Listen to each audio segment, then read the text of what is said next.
I told Suji that we were reacting to German food of a GDR, forbidden food, and she decided to bring a lot of stuff. This is so weird. Mint soft cookie. Mint? Yet, mint soft cookie. Ugh. I mean, it smells exactly like what you would think.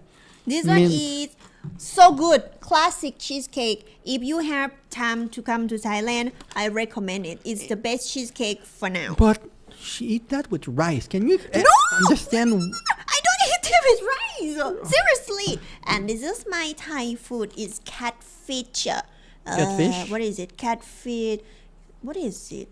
Deep sauce. Catfish sauce. It's not a deep sauce. How do I call this? I don't know. Really? You put the powder like this? Yes. Ooh. I mean, it smells. Now I'm gonna eat. I won't try to open my mouth. God, there's food. Okay. Let's go, guys. Solyanka, a thick and spicy soup. And grilletta, Oh. socialism's answer to the hamburger. Some of these favorites of East German This looked like a sad burger, I'm not gonna lie. But let's see. cuisine survived the fall of the Berlin Wall. This looked like it's almost French. You know that thing that you put deep and not a quiche, but Worcester sauce. It's popular here. But what did East Germany really taste like? The Jäger Schnitzel was a It real look like a classic, kid meal. and also a source of It looked like from the cafeteria when I was a kid. You're right. It looked like cafeteria food or an hospital. I know that mommy has food, Ruby, but still, you need to let us a little bit of space. My God, you're right. This looked like a fusilli or fusilli with some kind of fish and salad. some confusion. Germans from the West might have expected an escalope chaussure with mushrooms. In fact, What? it was something else. In der DDR-Küche, da musste For man East sich German durchaus cuisine, you aus had to have a bit of imagination. Beispiel beim For the Jägerschnitzel, for instance, normally it would have been made from a veal cutlet. Elbschnitzel. In the East, we had pork, and even that wasn't available very often. Oh yes, housewife- remember it was the same thing in Poland. Yeah. We react to Poland a lot and on our other channel, and they had to have long line. Sometimes wait hours just to get food. So people were only able to had to be like creative when they had decided what meal to make and stuff like this. Wives just use sausage instead. Die ein oder andere Hausfrau sowas dann einfallen lassen mit Jagdwurst. Aurich Günther's Berlin restaurant specializes in dishes that were favorites in East Germany. Oh wow! His version of the Jägerschnitzel is slices of chaussure sausage coated with flour, egg, and breadcrumbs, then fried golden brown in clarified butter. He follows the original recipe for the sauce, too. I mean, I would eat it. Why not? It's a good. I'm pretty sure it's tasty. I fry the onions Yeah. in butter, and then add peeled tomatoes and ketchup. Ketchup. I personally It's food always that my grandma. It's grandma food, like what my grandma had. I don't think it was. I think it's food that was popular in Canada also 50 years ago. I think. add a dash of pickle juice. Immer noch ein bisschen Gurkensaft dazu. Then he purees the sauce. That's real tomato sauce, my dear Westerner. Lieber Bessie. And this is a real East German Jägerschnitzel. The restaurant was named after the East German parliament, the Volkskammer. Decades after the fall of the Berlin Wall, the food tastes Okay. just like it did during That the social restaurant would look old. They really copied the style, or maybe it's still there. list era. And the decor is authentic, too. There's also ragout fin with Worcester sauce, a light meat au gratin with cheese, Au gratin. so good. and Yeah. the Sweden cup, a popular dessert of vanilla ice cream, applesauce, egg Sweden liqueur, and cup. whipped cream. Wow. I said in another video that Sweden food and German, there's a lot of similarity. Yeah. Because I think that they both touch the, I don't know what to call the plot of water on top, but they all have similarity in the fish that they can get and things The like this. river? I don't know. I don't remember the name. I don't want to say something stupid, but there's a lot of similarity in some of the food. Especially, I think in the northern Germany, but I'm not sure. Vanilla ice cream, applesauce, egg liqueur, and whipped cream. Yeah. It takes you back in time to East Germany. It's still nice though. Wait, what? I remember Ah si, c'est bon. It's still nice though. Agréable quand même. Why is she speaking French? De l'Allemagne de l'Est, quoi. Ah si, c'est bon. It's That friend? still nice though. Yeah, she said it's still good. But Is this Jibu? À l'époque de l'Allemagne de l'Est. c'est atypique. Ah si, c'est bon. Si, c'est bon. Yes, it's good. It's still nice though. Agréable quand même. Il y en a quand même. She's speaking French. What the hell? French. I think remember so. that it used to look like this. Even the chairs are just as uncomfortable. But for that, the food is tops. The gold broiler, like I had today, was a favorite when we were young. Often, we'd go out at night to the broiler bar and pick up a grilled chicken. Und haben uns da ein Hähnchen geholt. bin ja eigentlich aus dem Westen. Oh my Actually, god. I'm from the West. He look like Just here for a change. Albert Einstein. Albert Einstein. Yeah. Well, he was from Austria, I think, but you're right. He's from West Germany, though. Mal was anderes. Nicht? Man ist Back jetzt then, so, we didn't make it over to the east much. Hier nach dem Osten gekommen. It was hard to get hold of basic foods in East Germany. Not everything was available all the time. People often had to wait in long That's what I said about Poland. in East Germany. Not everything was available. All the country that were like either ex-USSR or Russian influenced by communism, they all have those long line, not access to food. I mean, that's why some of these European countries are so like paranoid about like communism in general. Even though right now the Mandani, who's going to be the new mayor of New York, is a social democrat, but he's doing a lot of good things. But I understand you guys have such a bad taste in your mouth about socialism that What is socialism? the end goal of socialism is to lead to communism, which is that the worker control the means of production. Right now, we have a system where your boss have all the money, right? And then there's people below him that make less money than him. And then at the very end, there's 90% of people, the normal worker, that make a little bit of salary, right? In socialism, it will be like more like a co-op. So every decision that is made from the company, it's a decision that is made by the whole. Everyone is part of the decision. If the company succeed, everybody in the company, even the worker at the bottom, are revert to like financially be rewarded for the success of the company.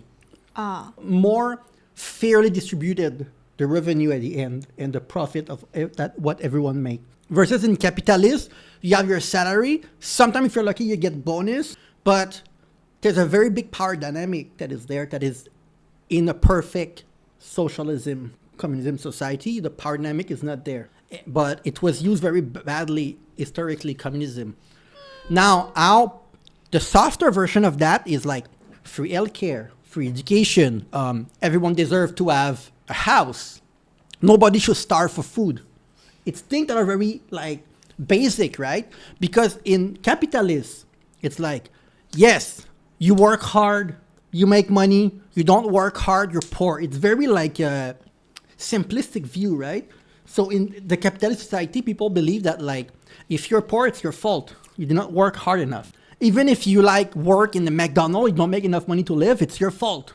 You should have found a better job. It's always back, the fault is always back to the worker that they don't do enough. In a socialist utopia, everyone are being taken care of. So when it comes to rent, food, clothes, things that are like basic human rights, it's given to you. If you want extra after that, a nice meal, a nice car, you work for it. But nobody should have to worry about where they're going to sleep or if they're going to have access to food. Do you understand what I mean? Like in a capitalist society, you need to work hard for these things or you're going to become homeless. Yeah, my brain is like, I'm really fight for that. I'm already thinking like, not gonna do that. Gonna do it. Gonna help us to just give free stuff. Well, in New York, what Mamdani is trying to do is going to raise the tax on the people that make more than $1 million per year, right? He's going to raise their tax by 2% more. And just with that, he's going to be able to give people free bus. So the bus is going to be free in New York. The bus, like to go from one place to another by bus in the city, is going to be free. And he's only going to raise the tax by 2% of the people that make only 1 million and plus. 1 million USD. Yeah.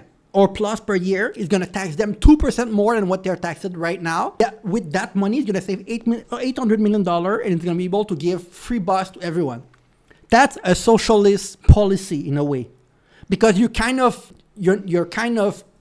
the gap between people that are very rich and very poor shortened a little bit, but not by much, right? It's not like a huge thing that he's doing. But a lot of people view that as like, oh, it's communism. But he's giving the people that cannot have a bus access to a bus. And then if people have access to a bus, they can find a job.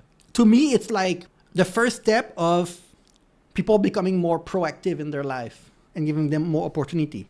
No? Yeah, Thailand has a lot of things like that, but we go bankrupt.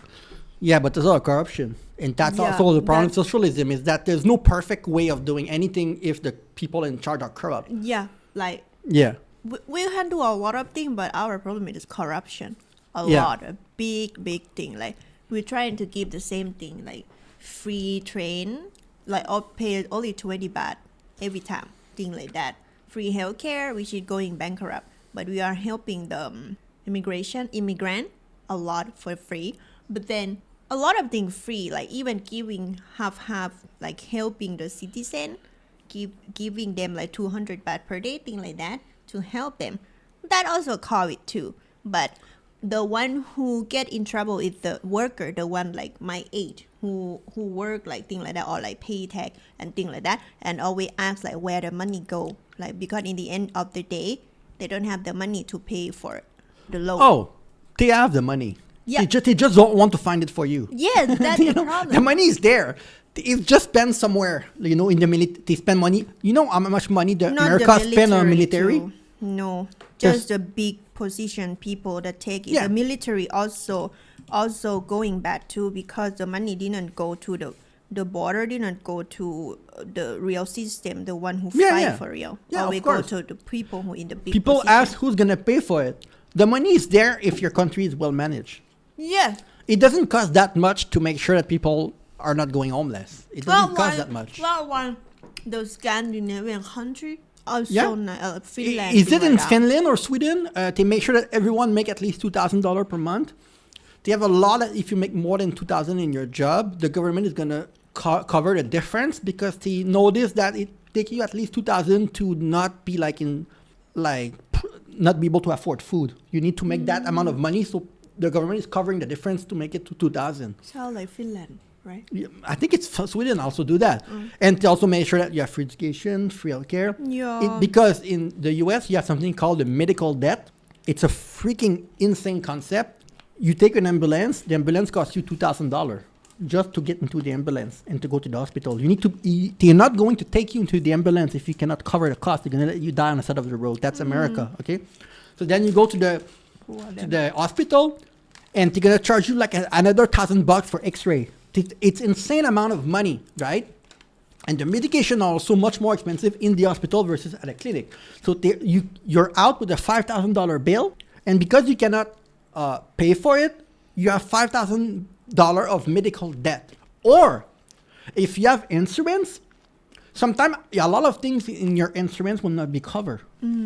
Because they know that you have insurance. Instead of charging you $5,000, they're going to charge you $10,000 for the same service, because they know that your insurance is going to pay. But your insurance is only going to pay $6,000. So you end up paying $4,000 of your pocket for the same service, even though you have insurance. They're going to upcharge the cost. You're going to pay a little bit less than if you're not insured, but you still pay a lot of money. This is the industry in America that is like legal, by the way. It's crazy. True. At the time, people often had to wait in long lines, especially when imported goods such as bananas and oranges came in. Oh. Regional and seasonal ingredients dominated. No, but because it's true, because when you're shut down to the rest of the world, right? Importing stuff with like orange, it's become expensive. Yeah. So this is the problem. Well, we saw this during a lot of companies don't go to Russia right now, right? I have not for a while. So in the supermarket in Russia during the war with Ukraine, price of the grocery were so high. And when they interview people don't want to say anything bad about what's going on because they don't want to get in trouble. But if you go to the dark web and you check people what they say, they are really struggling. Die DDR-Küche ist halt wirklich so eine East German cuisine was simple and filling. bürgerliche, gut sättigende Küche gewesen. Und we made a lot of preserves. We did a lot ourselves selber gemacht to prepare for the bad times. Zeiten. Other socialist countries also influence the cuisine. Lecco is a thick Hungarian stew with peppers.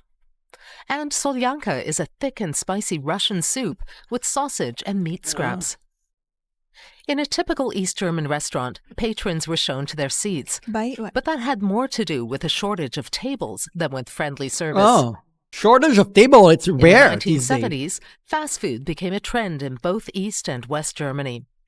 East Germany put out its own versions of West German offerings, but changed their names. Grilled chicken, for example, was a broiler. East German hot dogs were called Kettwurst, ketchup on Wurst. Ketchup on Wurst? And the socialist answer to the hamburger was the Grilletta. It used to be a roll with a meat patty in it. Now I can compare the two. The barbecue sauce made the difference. That's what a Grilletta was. Auric Günther still has a soft spot for East Germany, even if he did plan to leave the country. I had submitted an application to leave. I couldn't deal with a few things here, so after several years, I made the decision. I wanted to be free and not be forced into thinking certain things. But apart from that, there were good times too. Aber so war es wirklich eine sehr, sehr schöne Zeit. In the end, he didn't have to go. The Berlin Wall fell and East Germany as an autonomous country ceased to exist. There's a burger earlier. It looks sad. Yeah, it look no color, but maybe there's no there's no mayonnaise. It looks sad. Yeah. I don't know. I'm sorry. It looked a little bit sad, that burger. But East Germany's cuisine lives on. Some dishes are even growing in popularity on both sides of the former border, and with foreign Even tourists. this, it's a typical meal in Canada during weekday, like when your mom make leftover. But I'm pretty sure it's good. Look at how they fry. Like cafeteria food or leftover from like 2 days before or more, your mom is putting in the microwave or something, or she recook it and it look like this. Oh, doesn't look bad. I mean, sometimes the food doesn't look like wow, but then the taste is so good, especially like authentic, or especially like old people, they make it, things like that. Sometimes, like these days, people love to make the plate look beautiful, right? But they also like forgot about the flavor too sometimes.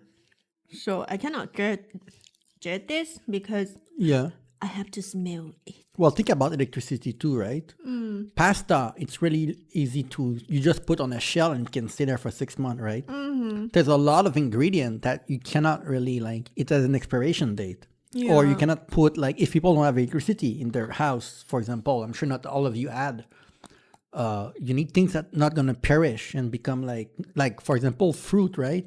That's why we did not see a lot of fruit or vegetables in the video, I guess. Sure. Like pickle, I think can stay quite a lot at room temperature, but there's a lot of things that you cannot. So you need to think about like keeping the stuff, right? Like not just keeping the stuff, but like buying more than you need in case that something bad happen, right? So very interesting video. If there's more video like this, please suggest us in the comment below. Yes, and see you very soon.